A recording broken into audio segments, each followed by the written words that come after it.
Hi guys what's up, कैसे हैं आप सब लोग।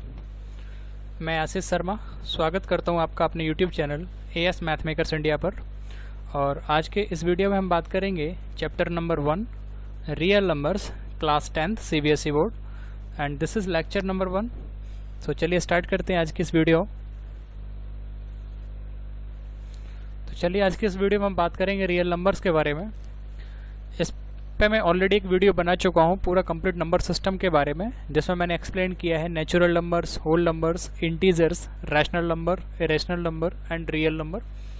तो वो वीडियो का जो लिंक है मैं आपको डिस्क्रिप्शन में दे दूंगा, वहाँ से जाके देख सकते हैं। तो यहाँ पे मैं केवल बात करूँगा रियल नंबर की। So I will give you the definition of real number. So this is a set of real number. In any set this includes a number of rationals and irrationals, यानी कि ऐसा सेट जो rational number and irrational number दोनों को contain करता है या रखता है, उसको अपन बोलते हैं सेट ऑफ रियल नंबर्स। अब ये जो रियल नंबर्स होते हैं इनका डेली लाइफ में यूज़ कहाँ करना होता है। तो जो रियल नंबर्स आप देख पाते हैं, आप मैच, क्रिकेट मैच वगैरह देखते हैं तो ग्राफ वगैरह जो नंबर्स अपन यूज़ करते हैं डेली लाइफ में, चाहे तो नोटों को काउंट करने के लिए, मनी को काउंट करने के लिए, या कुछ भी चीज़ परचेज करने के लिए जो नंबर्स यूज़ करते हैं, these numbers also in the form of rationals, and this is also form of the natural numbers, integers, rationals, irrationals and real numbers also. So this is the basically real life application of the real numbers, and this is the definition part. It is also called, this is open interval minus infinite to plus infinite. अगर real line की एक बात करें तो real line पे जो element है यहाँ से ओपन इंटरवल माइनस इनफाइनाइट से प्लस इनफाइनाइट की अगर बात करें तो इसको भी अपन रियल नंबर का केस बोलते हैं। So R belongs to minus infinite to plus infinite. इसको इस तरीके से भी लिखते हैं और ऐसे भी लिखा जाता है। इसके एग्जांपल्स हैं कि रियल नंबर्स होते क्या क्या हैं। तो मैं सिंपल भाषा में बताऊंगा, all natural number, all whole number, all integers, all rational numbers and all irrational numbers are real numbers. यानी कि सारे के सारे आपकी प्राकृतिक संख्याएं, सारी की सारी आपकी पूर्ण संख्याएं, पूर्णांक, परमेय संख्याएं, अपरमेय संख्याएं, ये सारे के सारे जो होते हैं वो आपके रियल नंबर्स कहलाते हैं, यानी कि वास्तविक संख्याएं। रियल नंबर्स को अपन बोलते हैं वास्तविक संख्याएं। ठीक है भाई साहब, चलिए आगे बढ़ते हैं अपन इसको। अब यहाँ पे हम बात करेंगे Euclid division lemma. Euclid division lemma, ये इसके बारे में यहाँ पे बात करेंगे क्या होता है। तो यूक्लिड डिवीजन लेमा, सो इसका स्टेटमेंट सबसे पहले लिखेंगे यहाँ पे। ये इसका स्टेटमेंट है। तो इसमें लिख रहे हैं given positive integer, given positive integer A and B,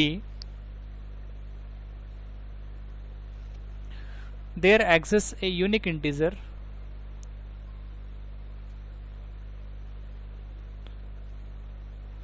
there exists a unique integer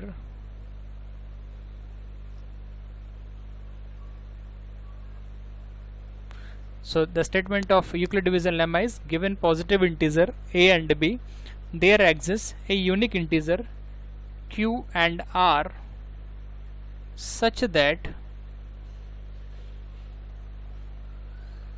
A equal to BQ plus R, where value of R belongs to semi open interval 0 to B. Semi open interval, so this is closed interval by mistake, so please correct it. This is semi open interval. So this is the statement of Euclid division lemma कि given positive integers A and B, there exists a unique integer Q and R satisfying the condition of A equal to BQ plus R, where R belongs to semi open interval 0 to B. ये यहाँ पे Euclid division lemma का statement होता है। बहुत आसान शब्दों में इसको समझते हैं। जैसे B से अगर किसी नंबर A में हम डिवाइड करते हैं तो जो क्वोशिएंट बचता है वो Q आता है एंड रिमाइंडर इज R। तो जो A को लिखने का तरीका होता है इसको अपन बोलते हैं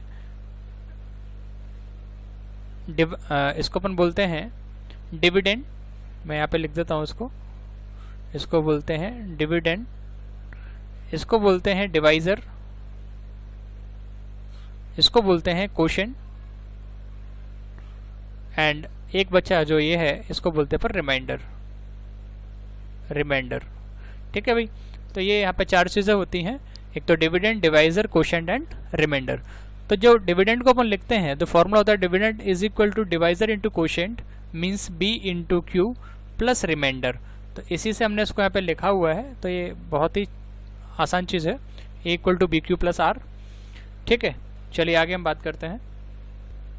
अब हम बात करेंगे यहाँ पे यूक्लिड डिवीजन एल्गोरिथम। अभी तक हमने बताया था यूक्लिड डिवीजन लेमा, और इसके बाद हम बात करेंगे Euclid division algorithm. Euclid's division algorithm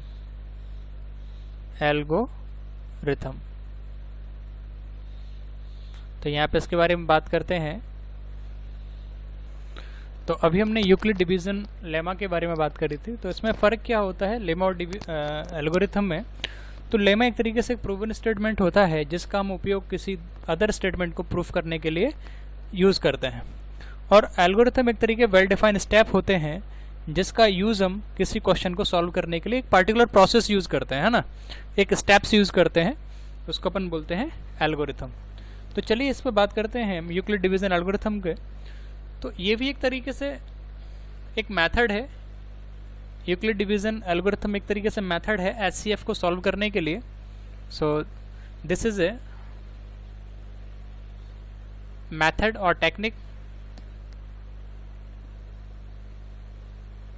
to solve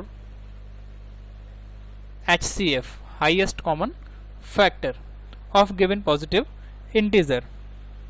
तो यहाँ पे हम जब HCF निकालेंगे किन्हीं भी दो पॉजिटिव इंटीजर का, तो वो एक लार्जेस्ट नंबर हो सकता है कोई जो दोनों ही नंबर को डिवाइड करेगा, उसको अपन बोलते हैं HCF of the given 2 numbers.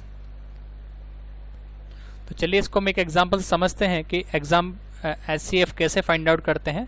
तो क्वेश्चन है find the HCF of 2 numbers like 455 and 42।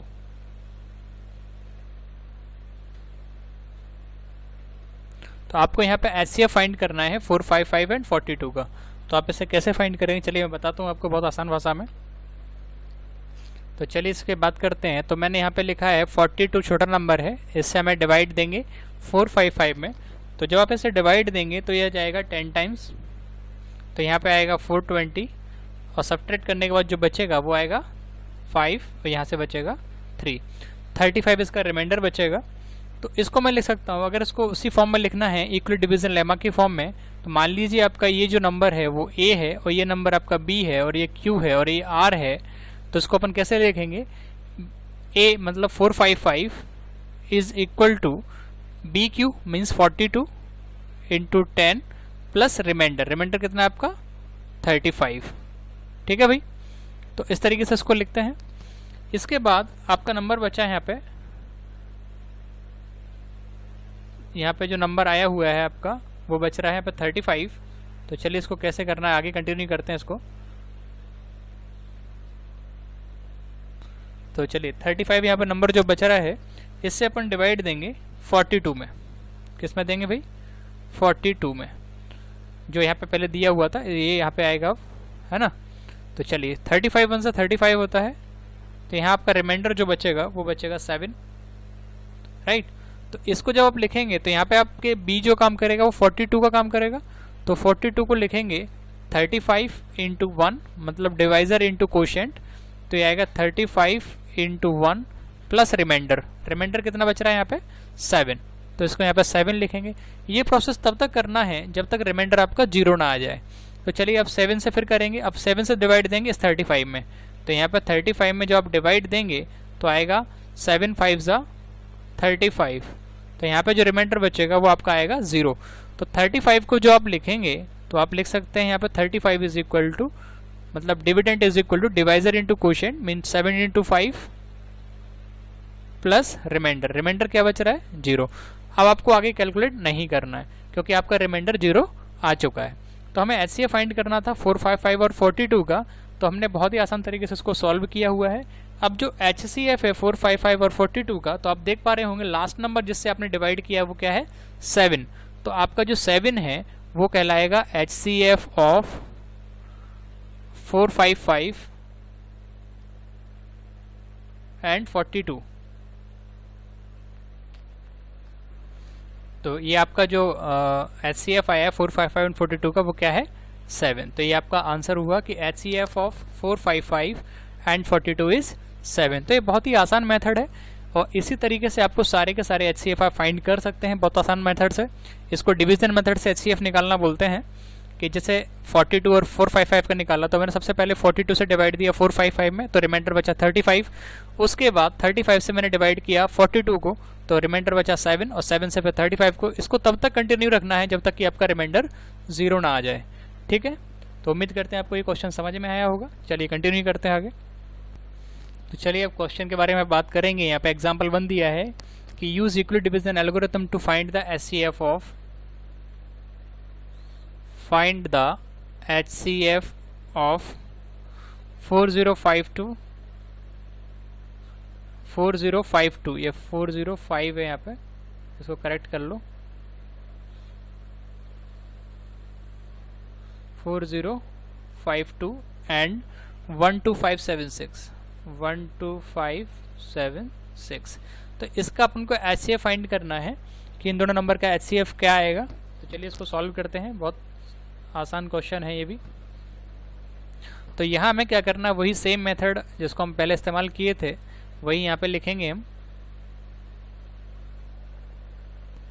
तो चलिए हम बात करते हैं इसके बारे में यहाँ पे। तो यहाँ पे सबसे छोटा नंबर जो है इन दोनों नंबर में वो है 4052। तो 4052 इससे अपन को डिवाइड देना है किसमें, 12576। जब 4052 से इसमें डिवाइड देंगे तो ये जाएगा 3 टाइम्स। तो 4052 multiply by 3 then this becomes, तो जब आप 4052 से 12576 में डिवाइड करेंगे तो 3 टाइम्स जाएगा, और जब इसका 3 टाइम्स आप मल्टीप्लाई करेंगे तो आएगा 12156। और जब आप इसको सब्ट्रैक्ट करेंगे तो 6 में 6 गया 0, 7 में से 5 गया 2 एंड 5 में से 1 गया तो आएगा 4। तो यहाँ पर रिमाइंडर आएगा 420। ठीक है भाई, तो इसको जो लिखने का तरीका होगा, सबसे पहले मैं लिखूंगा 12576, मतलब ये आपका क्या है, dividend is equal to divisor into quotient, means 4052 multiply by 3 plus आपका रिमाइंडर जो बच रहा है वो आपका 420। तो मैं यहाँ पे इसको अलग कर रहा हूँ। ठीक है, तो अब जो 420 रिमाइंडर बचा है इससे डिवाइड देना है आपको 4052 में, तो यहाँ लिख सकते हैं 4052। ठीक है भाई, तो चलिए इसको कंटिन्यू करते हैं। अब जैसे ही आप 420 से 4052 में डिवाइड देंगे तो ये जाएगा आपका 9 टाइम्स। कितने टाइम्स जाएगा, 9 टाइम्स। तो इसको मल्टीप्लाई करेंगे तो आएगा 0, 9 2 ज़ा 18, 1, 9 4 ज़ा 36, 8 37। तो यहाँ आएगा 3780। तो यहाँ से बचेगा 2 और यहाँ से आएगा 7, यहाँ से आएगा 2, तो बचेगा 272। यहाँ पे रिमाइंडर बचेगा। अब जो आपका डिविडेंड है तो उसको अगेन मैं यहाँ पे लिखूंगा 4052 इज इक्वल टू, ये डिवाइजर इंटू कोशेंट, तो आएगा 420 multiply by 9 and remainder is 272। यहाँ पे रिमाइंडर बच रहा है 272। अभी रिमाइंडर 0 नहीं हुआ तो इसको आपको कंटिन्यू करना पड़ेगा। तो मैं यहाँ इधर डिवाइड न देते हुए थोड़ा सा इधर लिख रहा हूँ। 272 से मुझे डिवाइड देना है अब किस में, 420 में। तो अब मैं 420 में डिवाइड दूंगा। तो यहाँ पे जब आप 420 में डिवाइड देंगे तो जो कोशेंट आएगा वो आएगा आपका 1 टाइम्स डिवाइड जाएगा, तो यहाँ पे आएगा 272। तो ये बचेगा आपका 8 और यहाँ 8 हुआ तो ये आया 4 और 148 बचेंगे। तो 148 रिमाइंडर है, तो इसको मैं फिर से लिखूंगा। ये आपका डिविडेंड है 420 इज इक्वल टू डिवाइजर यहाँ पे 272 इंटू कोशेंट आपका यहाँ पे 1 है, तो मल्टीप्लाई बाय 1 प्लस रिमाइंडर आपका बच रहा है 148। अब मैं 148 से डिवाइड करूंगा 272 को, तो आप देख सकते हैं ये भी 1 टाइम से ही जाएगा। तो ये बचेगा आपका 1 टाइम्स करेंगे तो आएगा 148, 148। इसको सब्ट्रैक्ट करेंगे तो ये 4 बचेगा, ये आपका आएगा 2 और ये बचेगा 1, तो 124 बचेगा। अब इसको फिर से लिखूंगा 272 is equal to 148 means divisor into quotient आपका 1 है और रिमाइंडर आया 124। अब 124 को मैं यहाँ पे थोड़ा सा इधर लिख रहा हूँ, 124 से मैं डिवाइड करूँगा ये 272 को, सॉरी 148 को, तो यहाँ पे लिख रहा हूँ 148। तो आप इसको डिवाइड करेंगे तो ये भी 1 टाइम्स जाएगा, तो ये आएगा 124। सब्ट्रैक्ट करेंगे तो आएगा यहाँ पे 4 और ये आपका बचेगा 2, तो बचेगा रिमाइंडर बचेगा 24। तो इसको मैं लिख सकता हूँ यहाँ पे 148 is equal to 124 multiply by 1 plus remainder क्या बचा 24। अब जब आप इस 24 से डिवाइड करेंगे इस 124 को तो बचेगा आपका ये आपका मल्टीप्लाई जाएगा 4 टाइम्स, सॉरी 6 टाइम्स। तो यहाँ पे ये 6 टाइम्स नहीं जा पाएगा, 5 टाइम्स ही जाएगा, 6 टाइम बड़ा हो जाएगा। तो ये 24 का जब डिवाइड देंगे 124 में तो 5 टाइम्स जाएगा और ये बचेगा 24 5 कितना होता है, ये 0 इधर आ जाएगा, 5 4 20, तो 2 बचेगा, 5 2 10 और 2 12, तो 120 मीन्स रिमाइंडर बचेगा आपका 4, राइट। तो इसको मैं लिख सकता हूँ 124 is equal to 24 into 5 plus remainder बचा आपका 4। अब मैं यहाँ जो बचा हुआ क्वेश्चन है उसको यहाँ पे सॉल्व कर रहा हूँ। अब 4 से आपको डिवाइड देना है 24 में, तो वही जब 4 से आप 24 में डिवाइड दोगे तो 4 6 कितना होता है 24, तो आपका रिमाइंडर अगेन क्या आ जाएगा 0। तो यहाँ आपका रिमाइंडर 0 आ रहा है, इसका मतलब आपको प्रोसेस को रोकना है। तो लास्ट में जो बच रहा है ये 4 जिससे आपने लास्ट में डिवाइड दिया हुआ है ये आपका कहलाएगा HCF of the given numbers, ठीक है। तो यहाँ पे मैं लिखूंगा इसको 24 को कि 24 is equal to divisor means 4 into quotient means 6 and remainder is 0। तो यहाँ पे जब रिमाइंडर 0 हो रहा है तो जो डिवाइजर है इस केस में वो यहाँ पे HCF of the given numbers का काम करेगा। तो आप लिख सकते हैं here the given question the HCF of 4052 and 1257 is 76 is 4। मतलब जो आपके नंबर्स हैं 4052 एंड 12576 इन दोनों नंबर का जो HCF होगा वो आपका होगा 4। तो HCF of given number is equal to 4। तो ये आपका आंसर कहलाएगा HCF ऑफ दिस नंबर्स। उम्मीद करते हैं आपको ये पसंद आया होगा क्वेश्चन। चलिए आगे हम बात करते हैं। तो चलिए अगले क्वेश्चन की हम बात करते हैं। NCERT का एग्जाम्पल नंबर 2 है ये चैप्टर नंबर 1 में। तो क्वेश्चन है so that every positive even integer is of the form 2q and that every positive odd integer is of the form 2q + 1 where q is some integer. तो आपको यहाँ पे proof करना है कि सारे पॉजिटिव इंटीजर जो आपके 2q के फॉर्म में होंगे एंड पॉजिटिव ऑड इंटीजर्स जो आपके 2q + 1 के फॉर्म में होंगे। तो चलिए कैसे प्रूफ करते हैं इसको हम स्टार्ट करते हैं यहाँ पे सॉल्यूशन पार्ट ऑफ इस क्वेश्चन का। So by using the Euclid division algorithm, तो जो फॉर्मूला होता है यहाँ पे तो जनरली आएगा a = bq + r, है ना, ये आपका फॉर्मूला होता है यूक्लिड डिवीजन लेमा का a = bq + r। अब अगर यहाँ पे मैं a को अगर कोई पॉजिटिव इंटीजर ले लूँ और b को 2 ले लूँ, a is equal to any positive integer and b equal to 2, तो यहाँ पे ये क्या चेंज होगा, तो यहाँ पे इसको मैं लिख सकता हूँ a is equal to 2q, b के स्थान पे क्या रख रहा हूँ 2q प्लस रिमाइंडर r, ठीक है, for some integer q is greater than equal to 0। तो यहाँ पे या तो r आपका 0 होगा या r इक्वल टू 1 होगा। दो केस बन सकते हैं, या तो r 0 होगा या r 1 होगा, क्योंकि r का जो वैल्यू होता है, तो यहाँ पे जैसे मैंने उस a = bq + r लिखा था, तो यहाँ पे r जो बिलोंग करेगा वो आपका 0 से b की तरफ होगा, तो उसको अपन लिखते हैं semi open interval 0 to b। But यहाँ आपने b2 लिया हुआ है तो इसको अपन लिखेंगे कि r बिलोंग्स टू 0 to 2। तो यहाँ पे क्लोज्ड सेमी ओपन इंटरवल लिया 0 to 2, तो आप देख सकते हैं इसको तो so we can take either R equal to 0 और आर इक्वल टू 1, क्योंकि इसमें 2 इंक्लूड नहीं है, सेमी ओपन इंटरवल ले रहे हैं तो यहाँ पे 0 इंक्लूड है, 1 इंक्लूड है, बट 2 इंक्लूड नहीं है। So we have only 2 cases, R equal to 0 और आर इक्वल टू 1। तो यहाँ पे केस 1 जैसे हम बात करें तो केस 1 तो ये होगा कि अगर आर इक्वल टू 0 ले लेंगे तो यहाँ पे आएगा ए इक्वल टू 2q, जो कि इवन नंबर के केस को फॉर्म करेगा, क्योंकि अगर आप q इक्वल टू 1 2 3 4 5 अगर लेंगे तो आएगा 2 इंटू 1 2, 2 इंटू 2 4, 2 इंटू 3 6। तो ये सारे के सारे आपके जो नंबर होंगे वो सारे के सारे इवन नंबर को होल्ड करेंगे। और दूसरा केस बनेगा यहाँ से जो आएगा आपका a equal to 2q plus 1। जब r इक्वल टू 0 लेंगे तो बनेगा इवन नंबर का case, and r equal to 1 लेंगे तो बनेगा ऑड नंबर का केस, जो कि आपका होल्ड हो रहा है 2q प्लस 1 के फॉर्म में। तो आप अगर q इक्वल टू 1 2 3 4 5 इस तरीके से अगर लेते हैं तो जैसे आप q इक्वल टू 1 लेंगे तो 2 इंटू 1 प्लस 1 क्या आएगा आपका 3, ऐसे ये कंटिन्यू चलता रहेगा, राइट। तो ये आपका ऑड नंबर के केस में इसको लिखेंगे यहाँ पे। तो उम्मीद करते हैं आपको क्वेश्चन समझ में आया होगा। चलिए हम नेक्स्ट क्वेश्चन के बारे में बात करते हैं। तो अगला क्वेश्चन जो यहाँ पे लिया गया है, क्वेश्चन लिखा है so that any positive odd integer is of the form 4q plus 1 और 4q plus 3 when q is सब इंटीजर। तो यहाँ पे आपको दिखाना है किसी भी पॉजिटिव ऑड इंटीजर के लिए जो कि ये फॉर्म करेगा 4q प्लस 1 और 4q प्लस 3, जो q आपका है वो इंटीजर से बिलोंग कर रहा है। चलिए हम बात करते हैं इसको। सो यहाँ पे हम डिवीज़न एल्गोरिथम का यूज़ करेंगे।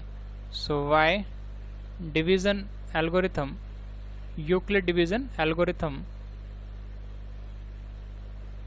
इसका यहाँ पे यूज़ करना है। फॉर्मूला वही है a equal to B Q plus R, और जो r है आपका तो इसको आप ऐसे ले सकते हो 0 is less than equal to r is less than b, और इसको ऐसे भी लिख सकते हैं कि r belongs to semi open interval 0 to b, है ना।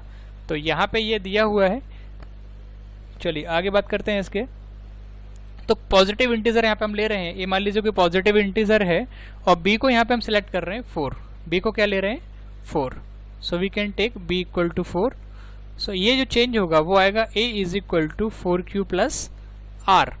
अब यहाँ पे जो 4q प्लस आर की बात आ रही है तो आपका जो रिमाइंडर जाएगा वो आएगा 0 is less than equal to R is less than 4। तो 4 से छोटी वैल्यू यहाँ से रहेंगी, तो वो वैल्यूज आपकी होंगी 0 1 2 3। 4 इसमें शामिल नहीं होगा, इसको अपन और करके ऐसे भी ले सकते हैं कि r belongs to semi open interval 0 to 4। तो 4 पे जो है ना ओपन है, इसलिए यहाँ पे 3 वैल्यू इंक्लूड होंगी 0 1 2 एंड 3। टोटल 4 वैल्यू इंक्लूड होंगी, सॉरी 0 1 2 एंड 3।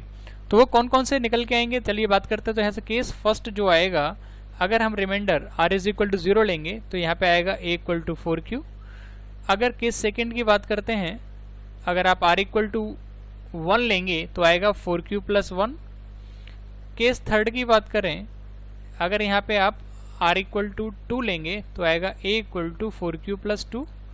और चौथा केस जो बनेगा वो आएगा a equal to 4q plus 3। जब आप रिमाइंडर, यहाँ पे रिमाइंडर आपने लिया है r इक्वल टू 0, यहाँ पे r इक्वल टू 1, यहाँ पे r इक्वल टू 2, यहाँ पे r इक्वल टू 3। तो ये सारे केसेस यहाँ पे अराइज हुए कि जो कि आपका 4q है, 4q plus 1, 4q plus 2 and 4q plus 3।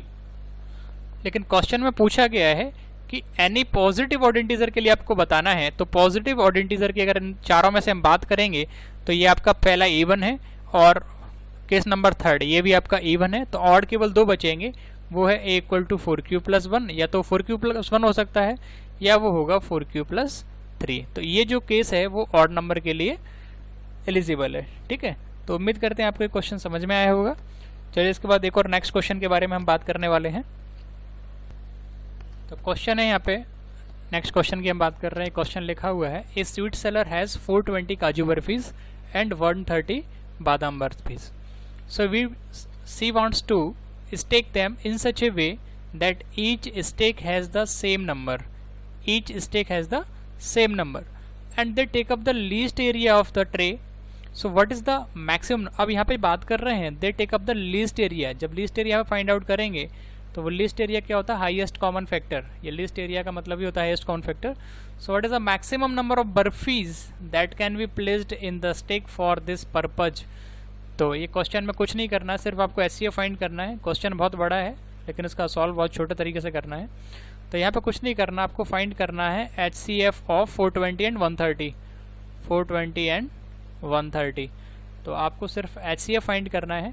तो कैसे फाइंड करेंगे HCF, तो आप देख पा रहे हैं यहाँ पे 130 आपका छोटा नंबर है, 420 बड़ा नंबर है। तो 130 से अपन 420 को डिवाइड करेंगे। कैसे करते हैं, चलिए इसको अपन कंटिन्यू करते हैं। तो चलिए हम इसको डिवाइड करेंगे 130 से 420 को।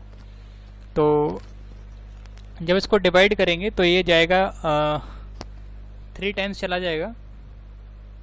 तो यहाँ से आएगा 0 9 3, तो 390 आएगा। तो यहाँ से बचेगा 30, राइट।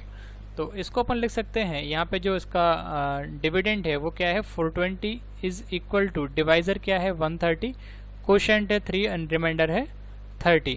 तो इसको लिखने का तरीका है ये। अगेन अब यहाँ से फिर से हम डिवाइड करेंगे 30 से यहाँ पे 130 को। तो यहाँ पे 130 को डिवाइड करना है 30 से। तो ये इसका डिवाइड जो जाएगा वो लगभग 4 टाइम्स चला जाएगा, यहाँ पे 4 टाइम्स, राइट। तो ये आएगा 34 से कितना होता है 120। तो रिमाइंडर बचेगा आपका 10। तो इसको अपन लिख सकते हैं, यहाँ पे जो डिविडेंड है वो क्या है 130, डिवाइजर जो है वो 30 है। तो 30 इंटू कोशिएंट आपका 4 है, मल्टीप्लाई बाई 4 प्लस रिमाइंडर आपका क्या बचा 10। अब इसके आगे क्या करना है, अब जब 10 से आप डिवाइड देंगे 30 में तो ये जाएगा 3 टाइम्स। तो 10 3 ज़ा 30। अब यहाँ पे आपका रिमाइंडर 0 आ गया तो आपका क्वेश्चन यहाँ पे कंप्लीट होता है। और इस केस में जो 10 है ये आपका काम करेगा HCF of the given numbers का, ठीक है। तो चलिए यहाँ पे जो आपका डिविडेंड है वो 30 है एंड डिवाइजर यहाँ पे है 10 एंड रिमाइंडर है, सॉरी कोशेंट है 3 एंड रिमाइंडर है 0। तो यहाँ पे रिमाइंडर 0 आ चुका है। तो ये जो 10 है, 10 मीन्स जो आपका डिवाइजर है यही होगा HCF of the given number. HCF of 130 and 420 is equal to 10। इसका जो आपका HCF आएगा वो 10 आएगा। सो अपन आसानी से कह सकते हैं कि hence the question say the sweet seller can make sticks of 10 for both kinds of barfis. तो यहाँ पे इसका आंसर आएगा द स्वीट सेलर